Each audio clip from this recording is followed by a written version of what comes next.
मैं महेंद्र गिरी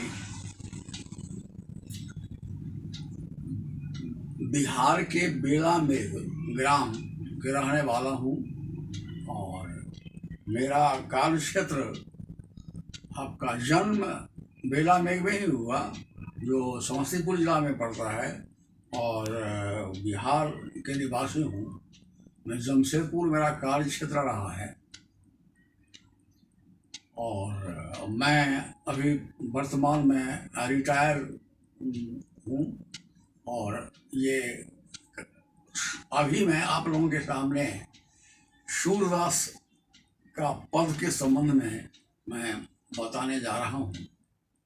सूरदास ये जन्मांध कवि थे जैसा माना जाता है और इनका जन्म मथुरा के नज़दीक रेणुका क्षेत्र में आपको 1478 ईस्वी में हुआ और ये महाप्रभु वल्लभाचार्य के शिष्य थे और ये जो है सो इनके पद अनेक हैं, बहुत से दोहावली हैं, कवितावली हैं, गीतावली हैं, बहुत सा इनका पद है, लेकिन सूरसागर जो है वो प्रसिद्ध है इसमें। और ये आपके कृष्ण वात्सल रस के सम्राट माने जाते हैं।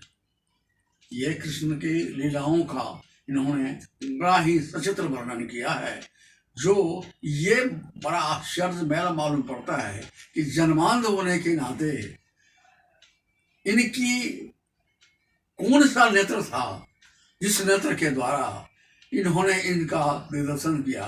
तो शायद कृष्ण खुद आकर के इन्होंने शायद कुछ उस ढंग की प्रेरणा इनको दी है, इससे इनका एक कार्यक्रम हुआ और इन्होंने वात्सल रस का वर्णन किया है। और ये परसौली में 1583 में इनका देहांत हो गया और ये वास्तविक में वात्सल रस के कृष्ण के लीलाओं का वर्णन बड़ा ही सुंदर और तारतम्य ढंग से किया है। तो ये आज मैं इनके पद के संबंध में बताने जा रहा हूँ। पहला पद है इसमें जो आपको वो है कि यशोदा हरिपाल ने झुलावे,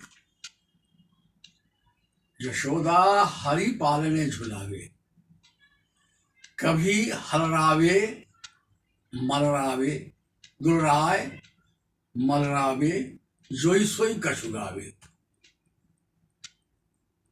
मेरे लाल के आई निदरिया कहे न आनी बुलावे, तू काहे नहीं बेगी आवे, तू काहे नहीं बेगी आवे, तुझको कान्ह बुलावे।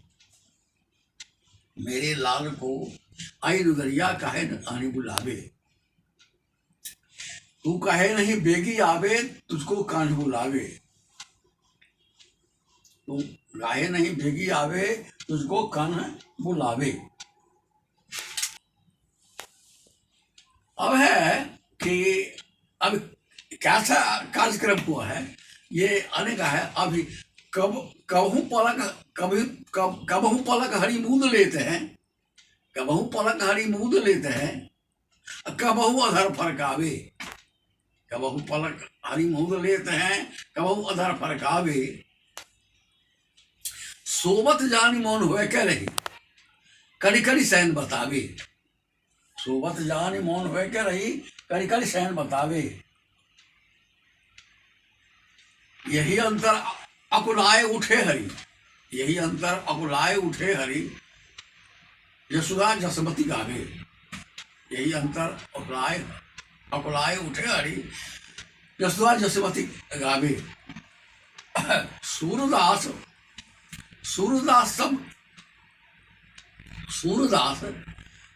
ऐसा है कि सूरदास की जो ये पंक्तियां हैं, ये पंक्तियों में ये इन्होंने दिखाने का कोशिश किया है जो ये दिया है इसमें कि सूरदास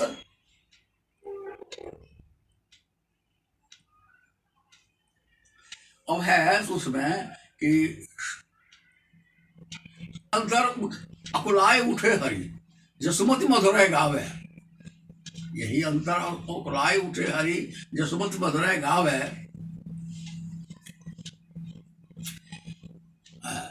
यही अंतर कुलाए उठे हरि जसमत सो मधुरै गावे। सुख सूर अमर मुनि दुर्लभ, जो सुख सूर अमर मुनि दुर्लभ सो नंद भावनी पावे। ये इसमें इन्होंने कृष्ण भक्ति के संबंध में जो इन्होंने लिखा है सूरदास ने, एक ऐसा दिया है तो कहने का गर्ज ये है कि हरि यशोदा जो है सो कृष्ण को पालने में झुला रही है और वो कुछ गा भी रही है। नृत्य को उनके सुलाने के लिए भगवान को उसको सुलाने के लिए, हरि को सुलाने के लिए वो प्रयास कर रही है। जो कैसे ही ये सो जाए, काहे कि कभी उठते हैं, कभी जगते हैं, कभी अलर फरकाते हैं, उनकी सभी क्रियाएं जो हैं तो सब तरह की क्रियाएं हो रही। अब वो जो है सो उनको अब उस रूप में देखना मांगते हैं। तो कहने का मतलब कि वो एक अर्थ बताया गया कि ये जो है सो ये जो है सो अमर मुनि, मैंने योग तप ध्यान देने वाले मुनि जो लाखों लाख वर्ष तपस्या किए हैं, उनको ये संभव नहीं हो सका है ऐसे संपर्क, प्रभु का संपर्क रखने से। तो ये यशोदा को, नंद भावनी को, नंद की भावनी स्त्री जो है यशोदा, उसको मिल रहा है। ये जो है सो ये तो उनके विशेष कैसा प्रभु का कृपा है उनके ऊपर, जो उनके यहाँ जन्म लिए और ऐसा एक कार्यक्रम के रूप में हुआ। तो बल्लभाचार्य ने जो इस चीज को दिया है, ये एक मात्सल रस का प्रेम, ये ब्रजभाषा में ही इन्होंने लिखा है, पूरा ब्रजभाषा में लिखा है और इसका वर्णन इन्होंने इस ढंग से किया है। अब है दूसरी कविता। अब इनके दूसरे पद हैं। दूसरे पद है जो इस पद में सूरदास जी ने बड़ा ही मार्मिक ढंग से ये माखन प्रभु खाते हैं और गुस्साते भी हैं, गुस्सा भी करते हैं और खाते भी हैं और खाते जा रहे हैं और गुस्साते हैं। तो उसमें सूरदास जी लिखे हैं कि खिझत जात माखन खात, खिझत जात माखन खात, खिझत जात माखन खात। अरुण लोचन, उनके आंखों के बारे में वर्णन कर रहे हैं कि अरुण लोचन भौं टेढ़ी, अरुण लोचन भौं टेढ़ी और बार बार जमात, बार बार जमात। अरुण लोचन भौं टेढ़ी बार बार जमात।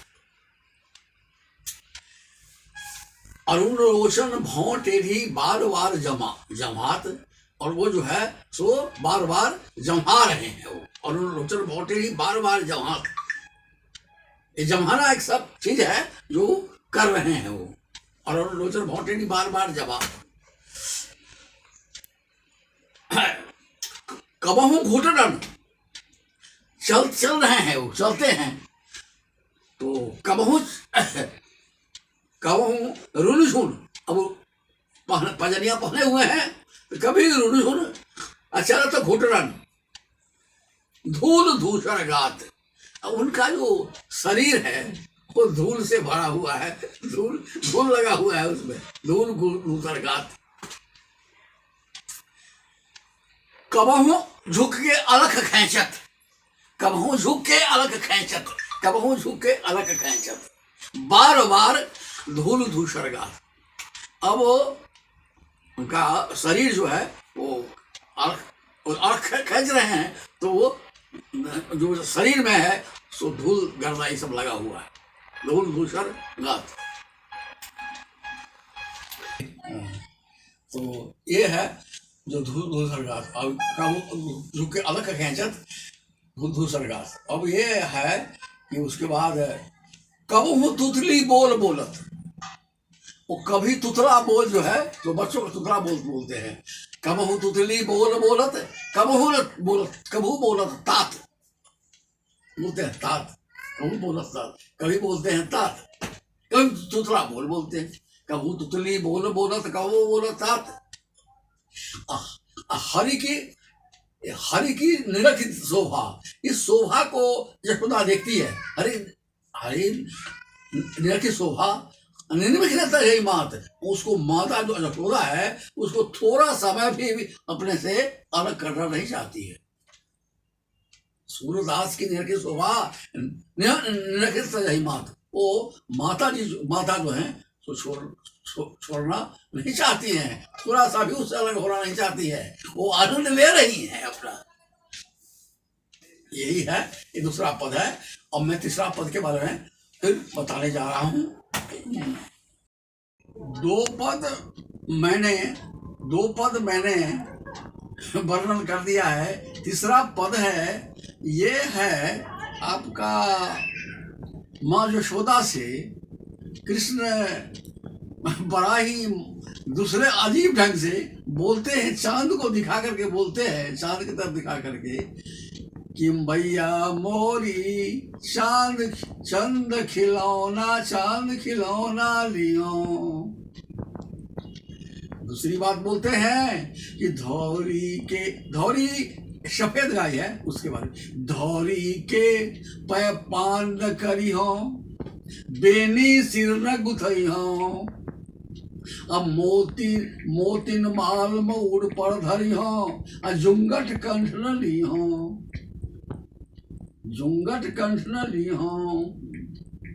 जई हो लोट अभी धरनी पर, तेरी गोद नहीं हो, जई हो लोट अभी धरनी पर, तेरी गोद नहीं। लाल कहीं हो नंद बाबा के, तेरे सुत न कहीं हो, लाल कहीं हो नंद बाबा के, तेरे सुत न कहीं हो। यही जान कुछ है कहे जसोदा, जैसे मत नहीं यही न सुनाई हो। और बोलते हैं कि कान लाए कुछ ये कहे जसोदा, कृष्ण को कान में लगा लेते हैं, वो कान की तरफ अपने कान, उसके कान, कृष्ण को कान के अपने कान में लगा देते हैं और बोलते हैं कि दाऊर न यही न सुनाई हो।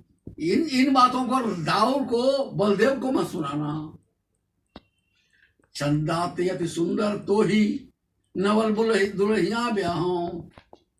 कृष्ण बोलते हैं ये सुन मैया अभी बयान जइयो, सूरदास सब सखा बराती नूतन मंगल गई हो। अब ये बातें ऐसी हैं कि वो पहले क्या करते हैं कि बोलते हैं कि चांद को खिलौना, हमको चांद खिलौना ला दो, चांद ला दो, हम खेलेंगे उनके साथ। उसके बाद जो है सो अब जिद कर रही है वो कि हमको कान चांद खिलौना ला ले दो। तो उसके बाद बोलते हैं कि अब चांद तो खिलौना लाने की बात बोलते हैं, वो हंसते हैं दोनों, माँ और बेटा, कि भाई चांद खिलौना कैसे दिया जाएगा। तो वही बात है कि वो फिर बुला रही हैं उनको, दूसरे ढंग से बुला के वो समझा रही हैं कि देखो माने ऐसी बात करेंगे, नवल दुल्हनिया तुमको ला देते हैं, तुमको ब्याह करना है, ब्याह में जाओ। तो ये सब बातें होती है। और वही उन बातों को, अब ये बातों को, ये बड़ा सोचने की बात है कि एक जन्मांध कवि जो जिसको अंधा है, वो इन चीजों चांद के संबंध में दिखाना और उसके बाद ये बताना, और उसके बाद जो है सो बोलते हैं कि तुम्हारे गोद में हम नहीं जाएंगे, तुम्हारे गोद में हम नहीं बैठेंगे, हम लौट जाएंगे पृथ्वी पर, लेकिन तुम्हारे गोद में बैठेंगे नहीं, और तुम्हारा बेटा कहाएंगे भी नहीं हम। तो फिर किसको बेटा कहोगे? तो नंद बाबा को अब लड़का कहेंगे, हम नंद बाबा के लड़का कहेंगे, तेरे सूत्र कहीं हो। इन बातों को, ये बातें जो हैं तो बड़ा मार्मिक ढंग की हैं, ये बातें भीतर में डालती हैं, अंदर में उसको डालती हैं कि कैसे मैंने नंद बाबा के कि बेटा अरे नंद बाबा के तो बेटा है ही हो, अजय यशोदा के भी तो बेटा है। ऐसा आप जो पालन का कार्यक्रम जो किया है वो यशोदा नहीं किया है, तो पालने का जो कार्यक्रम करता है उसी का बेटा होता है।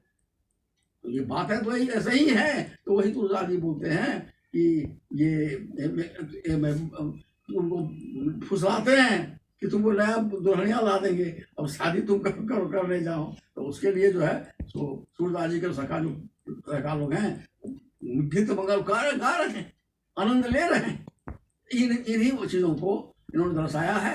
ऐसे सूरदास बहुत सा है, काफ़ी चीज़ें हैं, लेकिन यही 3 चीज़ को मैं दिखलाया हूँ। और खैर इस पर जो है सो आप लोग सब्सक्राइब करके देखिएगा और पढ़िएगा, अंदाज मिलाइएगा और इस बात को सोचिए समझिएगा कि एक्चुअली क्या है और सूरदास जी कैसे किस रूप में इन्होंने लिखा है। खैर तो इन चीज़ों को लाइक कीजिएगा उसको और शेयर करने का भी प्रयास कीजिएगा, जो लोगों में एक दूसरे में ये कैसे फैले और इन बातों को थोड़ा वात्सल्य का प्रेम कैसा है कवि का, उस चीज़ को दिखाने का प्रयास कीजिएगा। ये